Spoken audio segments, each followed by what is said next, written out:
kita bentuk grup WhatsApp ini, grup WhatsApp Explore Curug Bogor.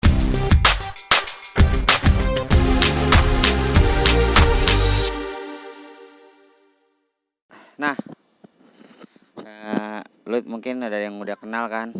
Sebelumnya gue juga ini selesai gabut gue sih ke Balong Saca. Nah, untuk videonya lu bisa tonton di channel gue sebelumnya, dan untuk wawancara sama pengelolanya lu bisa tonton di Channel Explore Curug Bogor. Lu bisa langsung kunjungin aja. Ntar gue juga taruh di link di bawah di deskripsi gue sih. Ya, makasih ya. Jadi gue mau ngobrol banyak sih sebenarnya sama Bang, siapa sih namanya? Bang Irfan.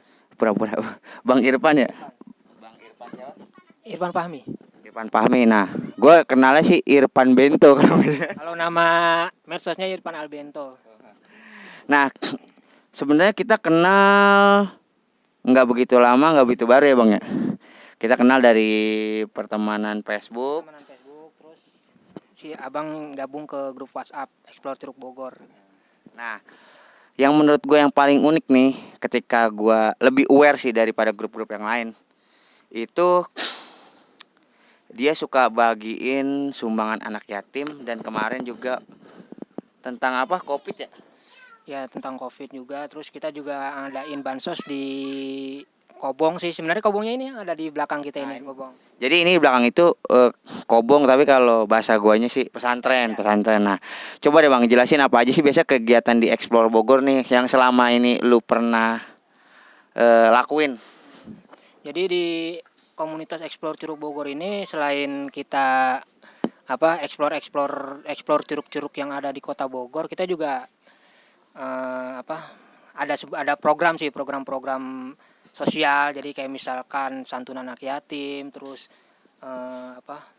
pembangunan perbaikan pesantren, terus juga untuk juga ya, pokoknya ada juga kayak kemarin kita kesini juga kita ada donasi dari donatur, kita ngasih kayak masker, terus untuk juga face shield untuk membantu inilah program protokol kesehatan lah, kayak gitulah modelnya kayak gitu. Itu aja sih. Dan sejak kapan sih Explore Curug Bogor dibuat? Jadi untuk awal berdirinya komunitas Explore Curug Bogor ini dari sebenarnya nggak sengaja sih. Nah, jadi nggak sengaja saya nih, jadi awalnya saya berdua sama temen habis pulang dari Curug Cipara itu. Terus kita ya biasalah ya kita posting. Kebetulan waktu itu kita posting di grup Facebook Masyarakat Cinta Bogor. Jadi itu saya posting tuh foto saya lagi nyuruk, terus di situ saya captionnya, yuk kita bikin grup WA yuk buat yang senang-senang explore curug di Bogor yuk. Alhamdulillah tuh dari situ rame gitu kan, banyak peminatnya. Akhirnya kita bentuk grup WhatsApp ini, grup WhatsApp Explore Curug Bogor. Terus sampai ya berjalan sampai sekarang ini sih. Jadi dari awalnya itu tidak kesengajaan memposting di suatu grup di Facebook ya. Nah, tahun dibuatnya untuk Instagram dan semuanya sih, akun-akun sosial medianya kapan Bang? Kalau untuk pembuatan akun medsos Explore Curug Bogor sendiri, untuk Facebook atau sama WhatsApp itu, kalau untuk lebih pertama sih WhatsApp sih. WhatsApp itu tanggal 4 April 2009. Nah, tanggal 4 April 2019 4 April 2019 itu kita baru bikin grup WhatsApp-nya. Nah, tanggal itu juga kita jadiin tanggal anniversary-nya dari Explore Curug Bogor, karena emang awal di situ kita terbentuk, terus kita mulai bentuk kepengurusan dari situ. Terus barulah dari situ kita bentuk lagi akun grup Facebook, grup Facebook Explore Curug Bogor, terus baru akun IG-nya Explore Curug Bogor, terus baru juga sekarang udah ada channel YouTube-nya Explore Curug Bogor kayak gitu. Jadi 2000 berapa tadi? 2019 ya. Nah, kenapa bisa dinamain Curug Explore Bogor, Bang? Ya, kita namain Explore Curug Bogor ya karena kita sebenarnya ini ya, dari anggota sendiri itu banyak yang emang domisilinya di Bogor gitu kan. Walaupun ada juga yang dari luar Bogor. Cuman karena emang awalnya dibentuk ini karena kita ini pengen explore curug di Bogor, terutama curug-curug yang emang dia belum tenar lah gitu. Kita pengen coba explore gitu kan. Karena di sini juga banyak anak-anak curug juga, walaupun sebenarnya anak-anak di ECB ini juga banyak yang explore ke curug-curug di luar Bogor. Cuman untuk di explore curug Bogor sendiri kita utamain yang explore-nya explore di curug yang di Kota Bogor aja.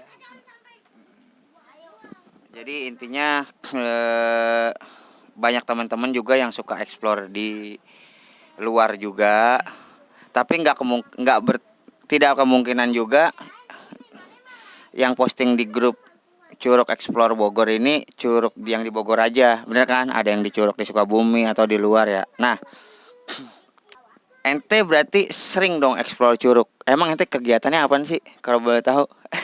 Kalau dibilang sering sih enggak sih, kita paling seminggu sekali lah, atau 2 minggu sekali, atau kadang sebulan sekali, karena saya pribadi untuk kesibukan kerja di Jakarta tuh kerja, jadi pulang ke Bogor tuh seminggu sekali. Cuman untuk explore Curug Bogor sendiri kan kita ini ada banyak anggota gitu kan, jadi kadang kita ngebagi 2 tim gitu, ada tim weekday, ada tim weekend. Nah jadi tim weekday ini orang-orang yang liburnya hari biasa nih, ya kita janjian misalkan hari Selasa atau hari Rabu kita kuy bareng gitu kan. Terus ada juga kadang ngadain di hari weekend, Sabtu atau Minggu, biasanya sih Minggu gitu, banyak yang ikut lah ke curug mana aja sih kadang kita gitu, kayak gitu. Jadi intinya ada yang ke curug itu weekday sama weekend. Nah kalau pribadi gue sih lebih sering ke weekday sih, karena biasanya tempatnya lebih sepi daripada weekend. Kalau gue ya, nah ntar gue coba tanya ke Bang Irfan. Kalau Bang Irfan ini lebih enak weekday apa weekend?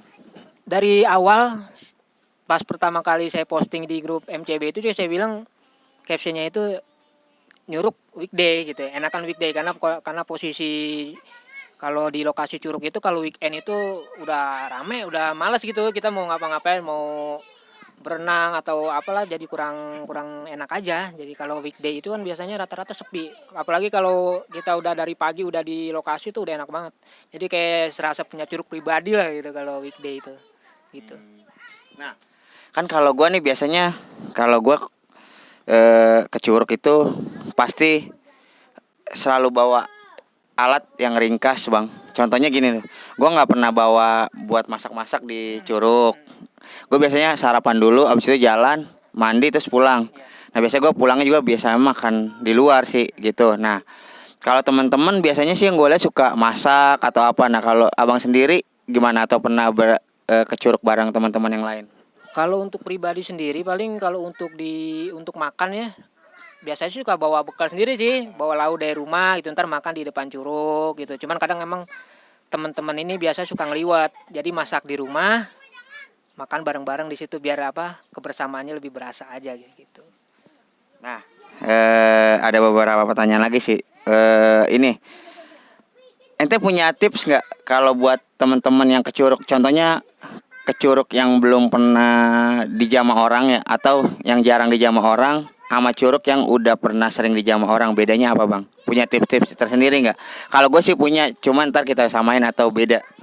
Jadi kalau untuk saran atau tips ya buat yang mungkin teman-teman yang ada mau explore ke curug-curug, pertama kalau untuk curug-curug yang sebenarnya sama aja sih, iya, yang dikenal atau yang nggak dikenal, yang penting sih kalau saya pribadi jaga sopan santun aja sih, jaga sopan santun, jaga omongan, jangan sampai ngomongnya sembarangan. Terus yang utama jaga kebersihan, jangan buang sampah sembarangan. Terus kedua yang perlu diperhatiin lagi faktor cuaca. Kadang kita kalau main ke curug-curug itu kita mesti juga lihat cuaca, karena kan kalau namanya alam kita nggak bisa tebak ya. Kadang misalkan kita berangkat panas banget, tahu tuh sampai lokasi udah mendung atau hujan. Nah kalau udah mulai hujan kayak gitu, mendingan kalau misalkan teman-teman main ke curug, kalau udah mulai hujan mending langsung naik dah, jangan diam di situ. Karena kalau udah hujan biasanya beberapa menit setelah hujan berhenti tuh, kalau di curug-curug tuh biasanya bakal ada air bah kayak gitu. Yang saya udah temuin kayak gitu, beberapa menit setelah hujan berhenti, air udah bakal gede lah gitu, kayak gitu.